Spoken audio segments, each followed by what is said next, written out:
Alors, qui est Simone Schwarzbart? Simone Schwarzbart est née Simone Brumant.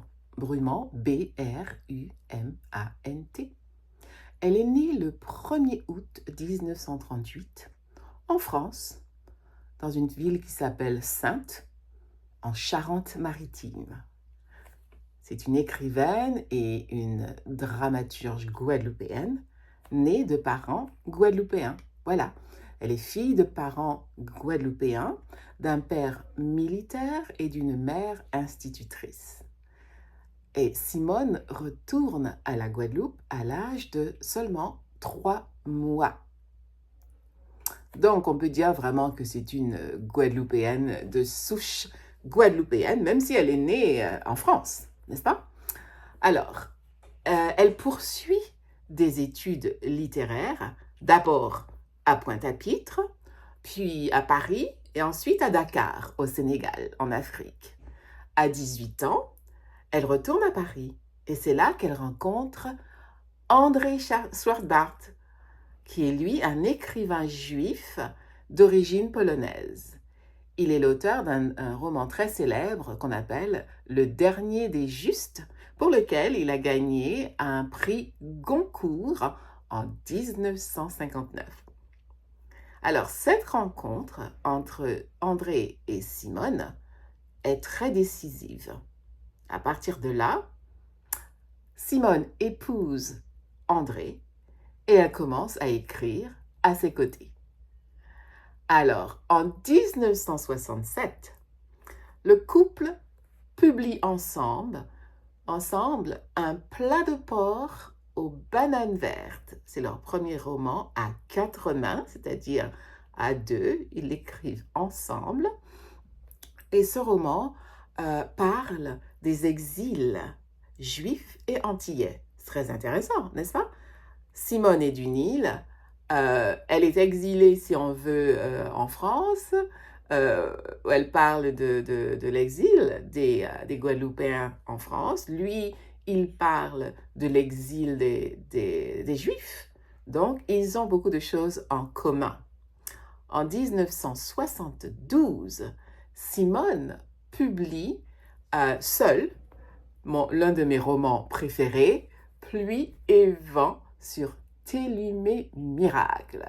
Ce roman est considéré comme un chef-d'œuvre de la littérature guadeloupéenne, je dirais même de la littérature caribéenne. J'adore ce roman et j'espère que vous allez l'apprécier. Après Pluie et vent sur Télumé Miracle, elle écrit Tigeant l'horizon en 1979 et puis encore une pièce de théâtre qui s'intitule Tombeau capitaine. Et après, elle écrit une encyclopédie en 6 volumes qui est un hommage à la femme noire qu'elle écrit avec son mari. Ça, c'est très intéressant. Après le décès d'André, son mari, en 2006, elle transforme leur maison guadeloupéenne qu'elle appelle La Souvenance. Et moi, je l'ai rencontrée à La Souvenance. J'y suis allée 2 ou 3 fois déjà. Elle fait un délicieux chocolat chaud. J'ai beaucoup aimé son chocolat chaud et elle reçoit très bien. Et c'est une femme très douce. Et ce lieu, La Souvenance, est un lieu de mémoire et de culture. Elle a aussi un fils. Elle a 2 fils, mais celui qu'on connaît le plus s'appelle Jacques Schwarzbart, et il est saxophoniste et il vit à New York. Parlons un peu maintenant du roman Pluie et vent sur Télumé Miracle dans le contexte des mouvements littéraires caribéens que vous avez appris, tels que la négritude, l'antillanité et la créolité. Alors, je dirais que Pluie et vent sur Télumé Miracle s'inscrit dans une transition littéraire entre les grands mouvements caribéens. La négritude de Césaire Senghor, Damas et des sœurs Nardal, qui valorisent l'Afrique comme une matrice identitaire, mais souvent au prix d'une représentation un peu figée de la femme noire, comme un symbole passif qui n'a pas grand-chose à dire. C'est plutôt cette image que représentent les grandes figures mâles, masculines de la négritude. Ok? Ensuite, on y retrouve l'antianité. C'est un mouvement qui est promu par Édouard Glissant, qui introduit la complexité des identités antillaises. Une identité qui est marquée par le métissage, la mémoire de l'esclavage, bien sûr, et la créolisation. Ensuite, la créolité de Chamoiseau, Confiant et Bernabé. Alors, Chamoiseau et Confiant sont martiniquais et Jean Bernabé est guadeloupéen. Donc, on dira que la créolité inclut les deux îles, Guadeloupe et Martinique. Donc, la créolité célèbre, bien sûr, la langue créole, l'oralité de la langue, qui aurait été héritée de l'oralité africaine, et les imaginaires populaires.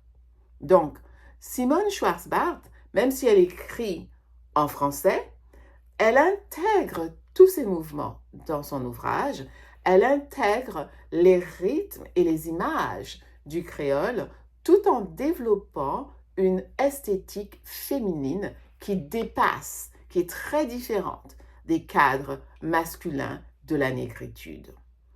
Elle présente aussi la femme comme une figure centrale enracinée dans la terre. On pourrait dire la femme terre. Télumé, le personnage principal, incarne une résilience enracinée dans la terre guadeloupéenne. Elle est élevée par sa grand-mère Toussine, qui lui transmet des contes et une sagesse ancestrale.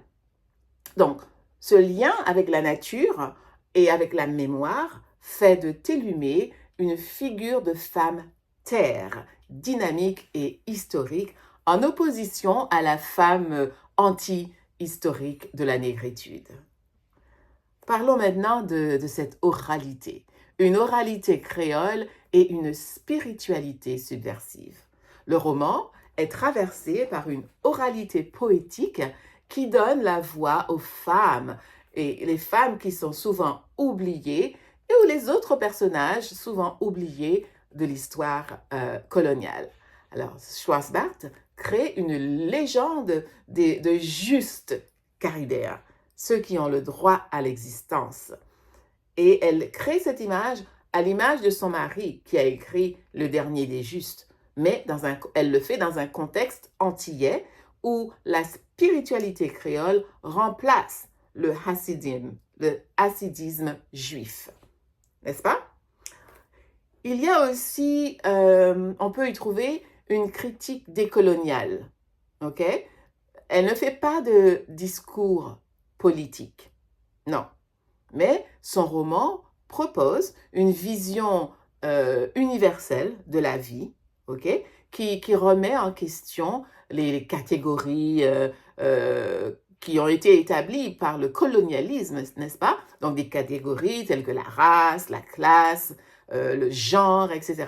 Donc, dans son roman, elle célèbre des valeurs de solidarité, de transmission, de dignité, tout en dénonçant les problèmes et les séquelles de l'esclavage et du patriarcat. Mais elle ne le fait pas d'une façon politique. C'est comme matter of fact. À travers la vie de ces personnages, il présente donc cette critique décoloniale. Donc, Simone, c'est, moi je dirais, une précurseur, je ne sais pas si c'est un mot, précurseur, précurseuse, je ne sais pas, de la littérature féminine antillaise. C'est l'une des premières. Hein? Je ne dirais pas que c'est la première, mais c'est l'une des premières, n'est-ce pas? Et elle ouvre donc la voie à beaucoup d'auteurs ou d'autrices féminines, comme, moi je dirais, comme Maryse Condé, comme Gisèle Pineau, et parce qu'elle met au cœur de son histoire la femme. Pas comme une victime, même si Télumé dans le roman passe par un moment de victimisation, mais à la fin, on la retrouve comme une actrice dans son destin. Donc, elle présente des femmes actrices de leur destin. Voilà. Donc, ça, c'est un petit clin d'œil sur la littérature guadeloupéenne et surtout sur le roman Pluie et vent sur Tes lumes et miracles de Simone Schwarzbart de la Guadeloupe. Bonne lecture et à très bientôt!